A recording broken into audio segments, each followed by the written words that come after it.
Hi friends, good evening. Welcome to my YouTube channel. ఈరోజు మనం భూమి ఎలా ఏర్పడింది మరియు చంద్రుడు అనేవాడు ఎలా ఏర్పడ్డాడు, వీటితో పాటుగా మన భూమి మీదకి మొట్టమొదటిసారిగా నీరు అనేది ఎలా చేరింది, ఇవి ఈరోజు వీడియోలో మనం తెలుసుకుందాం. ముందుగా మనం మన ప్రీవియస్ వీడియోలో సోలార్ సిస్టమ్ అనేది ఎలా ఫామ్ అయిందో చూసాం. మన యూనివర్స్ కూడా ఎలా ఫామ్ అయిందో చూసాం. బిగ్ బ్యాంగ్ థియరీ, ఇలా చాలా థియరీస్ అనేవి మనం చూడడం జరిగింది. ఇప్పుడు మన సోలార్ సిస్టమ్ ఫామ్ అయినప్పుడు ఇనీషియల్గా సోలార్ సిస్టమ్ అనేది చాలా అన్స్టేబుల్గా ఉండేదన్నమాట. ఏ విధంగా అంటే ఇది సన్ చుట్టూ చాలా పార్టికల్స్ అనేవి తిరుగుతుండే అనమాట. Millions of particles.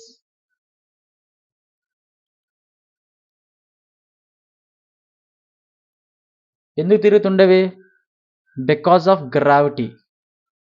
సన్ యొక్క గ్రావిటీ వల్ల ఇవి తిరుగుతూ ఉండేవి అనమాట. ఇప్పుడు ఈ పార్టికల్స్ ఉన్నాయి కదా, ఈ పార్టికల్స్ అలా తిరగడం వల్ల ఒక పార్టికల్ని ఇంకొక పార్టికల్ని గుద్దుకోవడం జరిగింది అనమాట. సన్ చుట్టూ హీట్ అనేది ఎలా ఉండేది? బికాస్ ఆఫ్ హై టెంపరేచర్,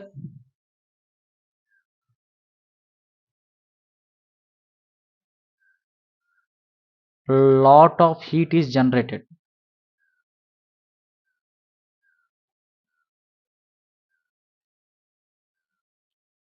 ఎక్కువ మొత్తంలో వేడి ఉండడం వలన ఏవైనా రెండు పార్టికల్స్ ఒకదానికొకటి గుద్దుకునేటప్పుడు ఆ రెండు పార్టికల్స్ అనేవి ఒక పార్టికల్ కింద ఇలా అతుక్కోవడం జరిగింది అనమాట.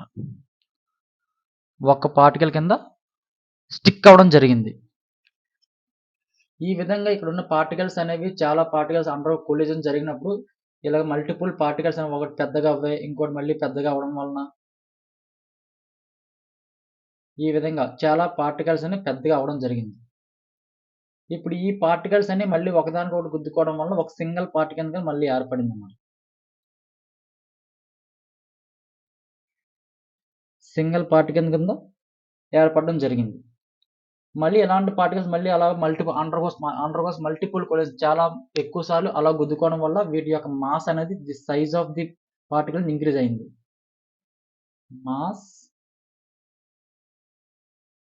మాస్ అనేది ఇంక్రీజ్ అయింది అనమాట. ఎప్పుడైతే మాస్ ఇంక్రీజ్ అయిందో దీని యొక్క గ్రావిటీ కూడా ఇంక్రీజ్ అవుతుంది. Gravity increases. ఎప్పుడైతే గ్రావిటీ ఇంక్రీజ్ అయిందో అవి కూడా తిరగడం మొదలు పెడతాయి. అవి కూడా గుద్దుకొని ఇవి ప్లానెటెసిమల్స్ కింద ఫామ్ అవడం జరిగింది. ప్లానెటెసిమల్స్. What are ప్లానెటెసిమల్స్? ప్లానెటెసిమల్స్ అంటే ఏంటి? ప్లానెటెసిమల్స్ అంటే ఏం లేదు. ప్లానెటెసిమల్స్ అంటే బిల్డింగ్ బ్లాక్స్ ఆఫ్ ప్లానెట్. ఇప్పుడు ఒక గోడ ఉందనుకోండి, గోడకి ఇటుక బెడ్డ పేర్చి ఒక గోడ కడతాం. అలాగే ఈ బ్లాక్ పేర్చి ప్లానెటెసిమల్ కింద తయారైంది అనమాట. Building blocks of planet. Building blocks of planet. ఇప్పుడు ఈ ప్లానెటెసిమల్ అనేది చాలా పెద్ద సైజుగా ఉండదు అనమాట.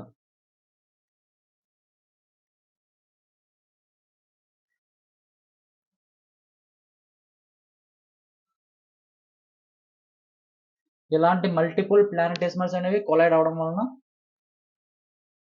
మల్టిపుల్ ప్లానెటెసిమల్స్ ఈ రెండు మళ్ళీ కొలైడ్ అవ్వాయి. ఈ రెండు మళ్ళీ కొలైడ్ అవడం వల్ల ఒక సింగిల్ పార్టికల్ కింద ఫామ్ అయింది అన్నమాట.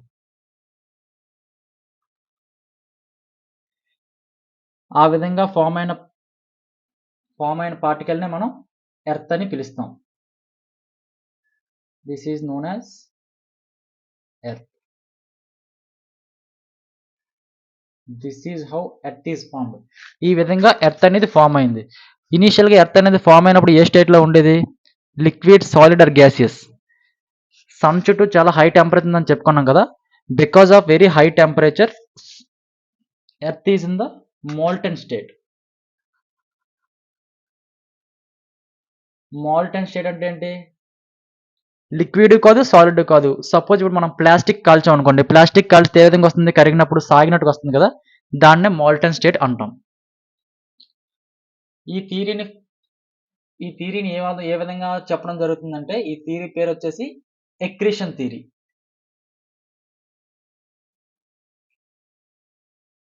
ఎక్రీషన్ థియరీ ఆర్ అక్యుములేషన్ థియరీ.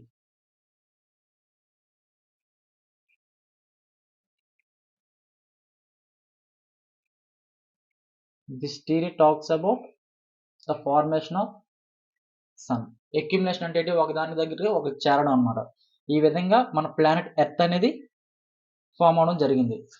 ఈ డీటెయిల్స్ నేను పీపీటీలో చాలా వివరంగా రాయడం జరిగింది. ఒకసారి పీపీటీ చదువుదాం. Accretion theory or accumulation theory. Initially solar system was very unstable due to sun's gravity. Sun యొక్క గ్రావిటీ వలన డస్ట్ పార్టికల్స్ అనేవి సన్ చుట్టూ తిరగడం జరిగింది. ఏవైనా రెండు పార్టికల్స్ కొలైడ్ అయినప్పుడు ఆ పార్టికల్స్ స్టిక్ అవ్వడం జరిగింది. ఎందుకు స్టిక్ అవ్వడం జరిగింది? Because of very high temperature heat అనేది చాలా ఎక్కువగా జనరేట్ అయింది కాబట్టి. ఇప్పుడు అలాంటి పార్టికల్స్ మల్టిపుల్ కొలైజన్స్ అనమాట. మల్టిపుల్ అనేది వెరీ లార్జ్ నెంబర్ ఆఫ్ కొలైజన్స్ జరగడం, ఒకదానికొకటి గుద్దుకోవడం వల్ల ఆ పార్టికల్ యొక్క మాస్ అనేది ఇంక్రీజ్ అయింది. పార్టికల్ యొక్క మాస్ అనేది ఇంక్రీజ్ అవ్వడం వల్ల గ్రావిటీ అనేది ఇంక్రీజ్ అయింది. ఆ విధంగా పెద్ద లార్జ్ పార్టికల్స్ అనేది ఫామ్ అవ్వడం జరిగింది. ఆ లార్జ్ పార్టికల్స్ కూడా మళ్ళీ అండర్గో కొలైజన్ అవడం వల్ల ప్లానెటెసిమల్స్ కింద ఫామ్ అయ్యారు. ప్లానెటెసిమల్స్ అంటే ఏంటి? Large chunks of planets, building blocks లాగా అనమాట. ఇనిషియల్గా ఎర్త్ అనేది ఏ విధంగా ఉండేది? మోల్టన్ స్టేట్లో ఉండేది. ఈ విధంగా ఎర్త్ అనేది ఫామ్ అవడం జరిగింది. మూన్ అనేది ఎలా ఫామ్ అయిందో చూద్దాం. మూన్ అనేది ఏ విధంగా ఫామ్ అయిందంటే, ఇప్పుడు మనం చెప్పుకున్నాం కదా, ఎర్త్ అనేది మోల్టన్ స్టేట్లో ఉందని చెప్పేసి. ఇప్పుడు మనం బిందులో నీళ్ళు మోసుకెళ్ళేటప్పుడు బిందె అనేది తొణికింది అనుకోండి, ఏం జరుగుతుంది? బిందులో ఉన్న నీటి బిందులు అనేసి బయటకు తులుతాయి, నీరు అనేది బయట తులుతుంది. సేమ్ అదే విధంగా ఎర్త్ అనేది మోల్టన్ స్టేట్లో ఉండడం వల్ల ఎర్త్ అనేది మోల్టన్ స్టేట్లో ఉండడం వలన ఎర్త్ మోల్టన్ స్టేట్లో ఉంది కదా, ఇది మోల్టన్ స్టేట్లో ఉండేటప్పుడు ఫస్ట్ మనం చూసుకున్నాం కదా, ఈ సన్ చుట్టూ చాలా పార్టికల్స్ ఉన్నాయని చెప్పేసి. ఈ పార్టికల్స్లో కొన్ని పార్టికల్స్ కలిపితే మనకి ఎర్త్ కింద ఫామ్ అయింది. ఈ విధంగా ఎర్త్ అనేది. ఇంకా చాలా పార్టికల్స్ ఉన్నాయి కదా, చాలా స్మాల్ పార్టికల్స్ కూడా ఉంటాయి అన్నమాట. అంటే స్మాల్ అంటే మరీ స్మాల్ కాదు, చిన్న ఆటమ్ సైజ్గా చాలా కొద్ది పెద్దవి, మరీ పెద్దవి కాకుండా స్మాల్ సైజ్ అనమాట.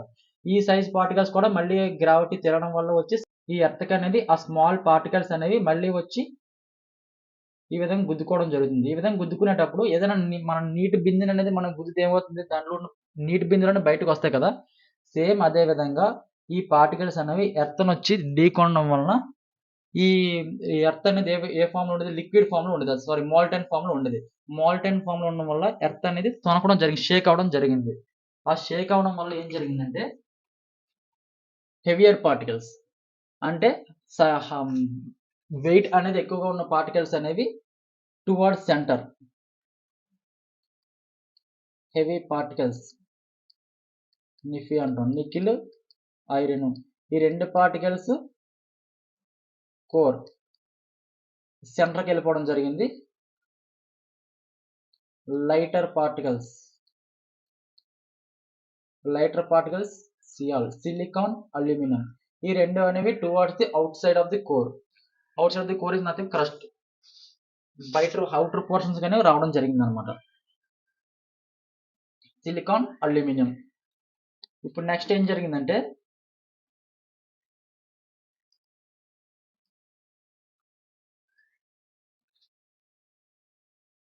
నౌ ఈ ఎర్త్ అనేది వేరే లార్జ్ సైజ్ ఆబ్జెక్ట్ అనమాట. వేరే ఒక పెద్ద సైజ్ ఉన్న ఒక ఆబ్జెక్ట్ మార్స్ సైజ్ అనమాట. సైజ్ ఆఫ్ ది మార్స్ అలా తిరుక్కుంటూ వచ్చి ఎర్త్ అనేది ఢీకొనడం జరిగింది. ఈ ఎర్త్ అనేది గుద్దడం వలన ఈ ఎర్త్ లో ఉన్న ఒక పార్ట్, ఈ మొక్క అనేది సెపరేట్ అయిపోవడం జరిగింది. దిస్ పార్ట్ అనేది సెపరేట్ అయిపోవడం జరిగింది అనమాట. సెపరేట్ అయిపోవడం వల్ల ఈ పార్ట్ అనేది ఎర్త్ యొక్క గ్రావిటీ నుంచి అవుట్ సైడ్ ఈ విధంగా వెళ్ళిపోవడం జరిగింది. ఈ వెళ్ళిపోయిన పార్టికల్నే మనం ఈరోజు మూన్ కింద చెప్తాం అనమాట. ఈ మూన్ యొక్క మాస్ అనేది ఎక్కువగా ఉంటుంది. మాస్ ఎక్కువగా ఉండడం వలన గ్రావిటీ అనేది కూడా ఎక్కువగానే ఉందన్నమాట. అందుకు గ్రావిటీ ఎక్కువగా ఉండడం వల్ల వేరే యొక్క ప్లానెట్స్కి అది అట్రాక్ట్ అవ్వలేకపోవడం వల్ల అవి అక్కడే ఉండిపోయింది. దాంతోపాటు ఎర్త్కి దగ్గరగా ఉండడం వలన ఈ ఎర్త్ యొక్క గ్రావిటీ వల్ల అది ఎర్త్ చుట్టూ రివాల్వ్ అవడం ప్రారంభించింది అనమాట. ఇది ఎర్త్, దీని నుంచి విడిపోయిన పార్ట్ మూన్. ఇది మూన్, ఇది ఎర్త్. ఇది ఇలాగ ఎర్త్ యొక్క గ్రావిటీ ఇన్ఫ్లుయెన్స్ అవడం వల్ల మూన్ అనేది ఎర్త్ చుట్టూ తిరగడం జరుగుతుంది. ఈ విధంగా మనకి మూన్ అనేది ఏర్పడడం జరిగింది. ఈ మార్స్ సైజ్ ఆబ్జెక్ట్ అని చెప్పాను కదా, దీని నేమ్ వచ్చేసి థియా. దీని పేరేం పేరు? Theia. Formation of the moon ఏ థియరీ చెప్తుంది? Formation of moon, giant hypothesis theory. Giant hypothesis theory. Formation of the moon. ఇప్పుడు మీకు డౌట్ రాలేదా? ఇక్కడ ఎర్త్ ఉంది, ఎర్త్ నుంచి విడిపోయిన పార్టే మూన్ అని ఎలా చెప్పగలను? నేనేమైనా వెళ్ళి స్పేస్లోకి వెళ్ళి చూసానా? మరి మనకి ఏ విధంగా తెలిసింది? మనకి స్పేస్లో సైంటిస్ట్ అనేవాళ్ళు అపోలో రాకెట్ అనేది పంపించారు. అపోలో రాకెట్ వచ్చేటప్పుడు ఆ రాకెట్ అనేది మనకి రాల్ని మనకి తిరిగి తీసుకొచ్చింది అనమాట. అపోలో మిషన్ రాక్స్ని తీసుకొచ్చింది అనమాట స్పేస్ నుంచి, మూన్ నుంచి. రాక్స్ని తీసుకొచ్చేటప్పుడు ఆ రాక్స్ని మనం ఎగ్జామిన్ చేసేటప్పుడు సేమ్ ఎర్త్లో ఏ రాక్స్ ఏ ప్రాపర్టీస్ అయితే ఉన్నాయో సేమ్ ఎగ్జాక్ట్గా 99% అనేది ఆ మూన్ పైన తీసుకొచ్చిన రాక్స్ ఎగ్జాక్ట్గా మ్యాచ్ అయ్యాయి అనమాట. ఎప్పుడైతే ఆ ఎక్స్పెరిమెంట్లో మ్యాచ్ అయ్యింది తెలిసిందో అప్పుడు జైంట్ హైపోథిసిస్ థియరీ అనేది కరెక్ట్ అని నిర్ధారించారు సైంటిస్టులు అనేవాళ్ళు. పీపీటీ ద్వారా చూద్దాం ఒకసారి. After the formation of the planet it is also collided with other small particles and shaken. తొనకడం వలన మోల్టెన్ స్టేట్లో ఉన్న ఎర్త్ అనేది ఆ డెన్సిటీ యొక్క డిఫరెన్స్ ఏంటి? ఇప్పుడు వాటర్కి ఒక డెన్సిటీ ఉంటుంది, ఇంజిన్ ఆయిల్కి ఒక డెన్సిటీ ఉంటుంది, ఆయిల్కి ఒక డెన్సిటీ ఉంటుంది. ఒక్కొక్క డెన్సిటీని ఒక్కొక్క లేయర్లో సెటిల్ అవుతాయి కదా. ఇప్పుడు మనం ఇంజిన్ ఆయిల్ వాటర్ అనేది ఒక గ్లాస్లో పోసినప్పుడు కొన్ని డెన్సిటీ అండ్ డిఫరెన్స్ ఎక్కువగా కొన్ని ఒకటి బాటమ్ సెటిల్ అవుతాయి, కొన్ని మధ్యన సెటిల్, కొన్ని పైన వాటర్ అనేది తేలిపోతుంటుంది అనమాట. ఈ విధంగా డెన్సిటీ డిఫరెన్స్ వల్ల సేమ్ అదే ప్రిన్సిపల్ ఇక్కడ అప్లై చేస్తే హెవీ ఎలిమెంట్స్ నికిల్, ఐరన్ అనేవి సెంటర్కి సెటిల్ అవ్వడం జరిగింది, towards the centre. At the same time silicon, aluminium అనేది అవుట్ సైడ్కి సెటిల్ అవ్వడం జరిగింది అనమాట. ఇప్పుడు ఫామ్ అయిన ఎర్త్ అనేది కూడా థియా అనే ఒక ఆబ్జెక్ట్తో కొలిజన్ జరగడం జరిగింది. కొలిజన్ జరిగినప్పుడు ఎర్త్ నుంచి సమ్ పార్ట్ అనేది విడిపోయింది. ఆ విడిపోయిన పార్ట్ని ఈరోజు మనం మూన్ కింద చెప్తున్నాం. మూన్.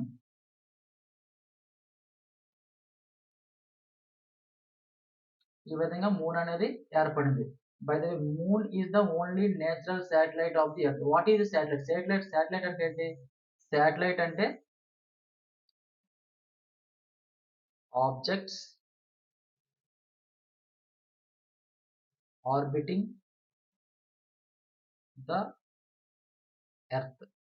ఎర్త్ చుట్టూ తిరిగే పార్టికల్స్ నే మనం శాటిలైట్స్ అంటాం. మనం ఆర్టిఫిషియల్ గా స్పేస్లోకి శాటిలైట్స్ ప్రవేశపెడతాం. ఈ విధంగా మూన్ అనేది నేచురల్ గా తిరుగుతుంది కాబట్టి నేచురల్ శాటిలైట్ అన్నాం మూన్ మనం. ఓకేనా? అసలు ఎర్త్ అనేది మాల్టైన్ స్టేట్ నుంచి సాలిడ్ స్టేట్లోకి ఏ విధంగా మనకి సాలిడిఫికేషన్ అయిందనమాట. ఏదైనా ఒక వస్తువు లోపల చాలా వేడిగా ఉన్నట్లయితే బయట నుంచి గాలి వల్ల బయటన చాలా వేగంగా కూల్ అవ్వడం జరుగుతుంది. సేమ్ ఎర్త్ కూడా బయట నుంచి కూల్ అవ్వడం జరిగింది, సర్ఫేస్ నుంచే కూల్ అవ్వడం జరిగింది ఎర్త్ కూడా. ఇంటీరియర్ ఆఫ్ ది ఎర్త్ లో లాట్ ఆఫ్ గ్యాస్ అనేది ట్రాప్ అవ్వడం జరిగింది. గ్యాస్ అనేది ఇంటీరియర్ ఆఫ్ ఎర్త్ లో because of the high temperature, heat elements వల్ల, నికిల్, ఐరన్ ఇవన్నీ ఎలిమెంట్స్ లోపల ఉన్నాయి కదా, వాటి వల్ల లోపల చాలా గ్యాసెస్ అనేవి ఉన్నాయన్నమాట. ఏ విధంగా అసలు లోపల గ్యాసెస్ ఎలా ఉన్నాయని చెప్తాను చూడండి. మనం ఎగ్జాంపుల్ కోర్లో ఏ మెటీరియల్స్ ఉన్నాయని చెప్పుకున్నాం? ఐరన్, నికెల్ అని చెప్పుకున్నాం. Iron oxides, nickel oxide, sulphur ఇవన్నీ అని చెప్పుకున్నాం. ఫర్ ఎగ్జాంపుల్గా Fe2O3 ఐరన్ ఆక్సైడ్ తీసుకున్నట్లయితే మనకి ఐరన్ అనేది సాలిడ్ స్టేట్లో ఉండాలి యాక్చువల్గా. కానీ ఇనిషియల్గా ఎర్త్ అనేది ఏ స్టేట్లో ఉండేది? మోల్టైన్ స్టేట్లో ఉండేది. అంటే మోల్టైన్ స్టేట్లో అంతే చాలా హీట్ అనేది ఎక్కువగా ఉంది. హీట్ ఎక్కువగా ఉన్న ఐరన్ ఏమైంది? సాలిడ్ ఫామ్ ఐరన్ అనేది లిక్విడ్ ఫామ్లో కన్వర్ట్ అయిపోయింది. Iron is in liquid form heat వల్ల. మరి ఇప్పుడు O3 ఆక్సిజన్ ఉంది కదా, ఈ ఆక్సిజన్ మరి ఏ విధంగా ఫామ్ అవ్వాలి? ఆక్సిజన్ గ్యాసియస్ స్టేట్లో ఫామ్ అయింది అన్నమాట. గ్యాసియస్. ఈ విధంగా లోపల గ్యాసెస్ అనేవి ట్రాప్ అవ్వడం జరిగిందనమాట. ఇప్పుడు ఈ లోపల ఉన్న గ్యాసెస్ అనేవి బయటికి రావడం ఈ లోపల ఉన్న గ్యాసెస్ అనేవి బయటికి ఎస్కేప్ అవ్వడం ప్రారంభించాయి. ఏ విధంగా ఎస్కేప్ అవ్వాయి? వాల్కానిక్ ఎరప్షన్ మొత్తం ఎంటైర్ ప్లానెట్ మొత్తం వాల్కానిక్ ఎరప్షన్ జరిగాయన్నమాట. థౌజండ్స్ ఆఫ్ ఇయర్స్ వరకు వాల్కానిక్ ఎరప్షన్ జరగడం వల్ల ఆ లోపల ఉన్న గ్యాస్ అనేవి బయటకు వస్తున్నాయి. బయటకు వచ్చేటప్పుడు లోపల మోల్టైన్ మెటీరియల్స్ కూడా బయటికి తీసుకొస్తూ ఉండే అనమాట. ఆ విధంగా బయటకు వచ్చిన గ్యాసెస్ మనకి అట్మాస్ఫియర్ గా కూడా ఫామ్ అయ్యి ఉంటుంది అనమాట. Oxygen, nitrogen, ammonium, carbon dioxide, sulphur dioxide. ఈ విధంగా గ్యాసెస్ బయటికి రాని దాన్ని మనం ఏమంటాం అంటే డీగ్యాసిఫికేషన్ అని అంటాం. డీగ్యాసిఫికేషన్.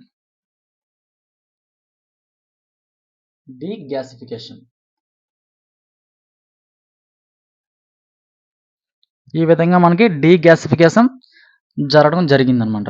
మనకి ఏ గ్యాసెస్ బయటకు వచ్చాయి? Oxygen, hydrogen, ammonia, carbon dioxide, sulphur dioxide etcetera. Lot of gas అనేది వాల్కానిక్ ఎరప్షన్ జరగడం వల్ల బయటకనే రావడం జరిగింది. దీన్నే ఫేజ్ ఆఫ్ డీగ్యాసిఫికేషన్ అని అంటాం మనం. ఇప్పుడు మనం ఎర్త్ ఏ విధంగా ఫామ్ అయింది, మూన్ ఏ విధంగా ఫామ్ అయింది, ఎర్త్ అనేది ఏ విధంగా సాలిడిఫై అయిందో మనం చూసాం క్లియర్గా. ఇప్పుడు మనం మన భూమి మీదకి మొట్టమొదటిసారిగా వాటర్ అనేది ఏ విధంగా వచ్చింది. ఇక్కడ మనం ఏ గ్యాసెస్ బయటకు వచ్చాయని చెప్పాం? Oxygen, hydrogen, ammonia etcetera gas అని వచ్చాయి. ఇప్పుడు ఈ వచ్చిన గ్యాసెస్ వల్లనే మనకి వాటర్ అనేది రావడం జరిగింది. గ్యాసెస్ వల్ల వాటర్ ఎలా వచ్చిందంటే ఇప్పుడు చూద్దాం. గ్యాసెస్ ఏమి రిలీజ్ చేయవని చెప్పాను? Hydrogen, oxygen. Hydrogen plus oxygen. ఇనిషియల్గా ఎర్త్ అనేది చాలా హాట్ స్టేట్లో హీట్ టెంపరేచర్ చాలా ఎక్కువ ఉందని చెప్పాను కదా. ఈ హైడ్రోజన్ ప్లస్ ఆక్సిజన్ అనేది హీట్తో కంబైన్ అవడం వల్ల మనకి H2O వాటర్ వేపర్ అనేది ఫామ్ అవడం జరిగింది అనమాట. హైడ్రోజన్ అండ్ ఆక్సిజన్ కంబైన్ అవడం మనకి వాటర్ వేపర్ అనేది ఫామ్ అవడం జరిగింది.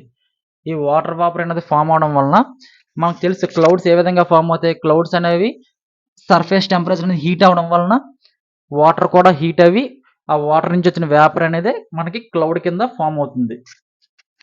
క్లౌడ్స్ అవి ఎలా ఫామ్ డీటెయిల్డ్గా తర్వాత ముందుగా చూసుకుందాం. ఇప్పుడు ప్రస్తుతానికి వాటర్ వేపర్ ద్వారా క్లౌడ్స్ అనేవి ఫామ్ అవుతాయి అనమాట. క్లౌడ్స్ అనేవి మొత్తం ఎంటైర్ ప్లానెట్ మొత్తం క్లౌడ్స్ అనేవి ఫామ్ అయ్యాయి అనమాట. ఎంటైర్ ప్లానెట్ క్లౌడ్స్ అనేవి ఫామ్ అయ్యాయి. ఫర్దర్ అలాగా మొత్తం ప్లానెట్ మొత్తం అలా వాటర్ వేపర్తో ఉండడం వల్ల సన్లైట్ అనేది రావడానికి ఆస్కారం లేకుండా పోయింది. సన్లైట్ అనేది రావడానికి ఆస్కారం లేకపోతే ఏం జరుగుతుంది? ఎర్త్ అనేది బాగా కూల్ అవుతుంది. కూల్ అవడం వల్ల ఏం జరుగుతుంది? ఎర్త్ అనేది సాలిడ్ స్టేట్లోకి మారింది. ఈ విధంగా ఎర్త్ అనేది సాలిడ్ స్టేట్లోకి మారింది అనమాట. ఇప్పుడు ఈ విధంగా మొత్తం క్లౌడ్స్ అనేవి ఓవర్ ద టైం అలా పెరిగిపోవడం ఏమవుతుంది? రెయిన్ అనేది వస్తుంది. రెయిన్ఫాల్ అనేది వస్తుంది. ఏ విధంగా rain? 1 hour, 2 hour, 3 hours rain కాదు. ఇయర్స్, 1000 కొన్ని వందల వేల సంవత్సరాల వరకు దాన్ని మనం టొరెన్షియల్ రెయిన్ఫాల్స్ అంటాం. కంటిన్యూస్ రెయిన్ఫాల్ అనమాట. ఆ రెయిన్ఫాల్స్ రావడం వలన మనకి ఈ రోజు వాటర్ మనకి చూస్తున్నాం కదా సముద్రాల వాటర్ అదని. ఆ విధంగా మనకి వాటర్ అనేది భూమి మీదకి రావడం జరిగింది. ఎర్త్, భూమి, చంద్రుడు మరియు భూమి మీదకి నీరు అనేది ఈ విధంగా వచ్చింది. మీకు అర్థమైందని అనుకుంటున్నాను. Thanks for watching. Please subscribe to my YouTube channel. Thank you.